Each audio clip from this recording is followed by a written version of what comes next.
Pre demonetisation സമയത്ത് നിങ്ങൾക്കൊക്കെ experience ഉണ്ടെന്നറിയില്ല, പക്ഷെ ഞാൻ പരിചയമുള്ള ഒരുപാട് ആൾക്കാർ ഒരു ഹോട്ടലിൽ പോയിട്ട് ഒരു ബില്ല് കഴിച്ചിട്ട് ആ ബില്ല് 10-20 വേണമെങ്കിൽ പോട്ടെ ആയിരിക്കാം, അതേത് സാധാരണക്കാരനും കൊടുക്കും.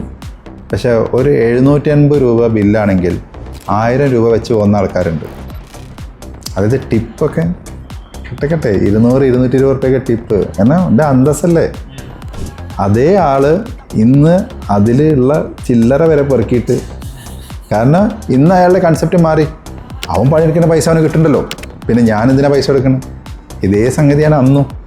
പക്ഷേ ആൾക്കാരുടെ ആ വേ ഓഫ് ഡൂയിങ് തിങ്സ് ഒത്തിരി മാർക്കറ്റ് ഭയങ്കരമായിട്ട് മാറിയിട്ടുണ്ട്. ഇപ്പോൾ SIPs എന്ന് പറയുന്നത് പുതിയ സാധനമൊന്നുമില്ല, ഇതൊക്കെ പണ്ടേ ഉള്ള സാധനമാണ്. പക്ഷേ ഇന്നാണ് എല്ലാവരും അതിലേക്ക് ഫോക്കസ്ഡും അതിലേക്ക് കുറച്ച് ഇൻവെസ്റ്റ് ചെയ്ത് തുടങ്ങണുള്ളൂ.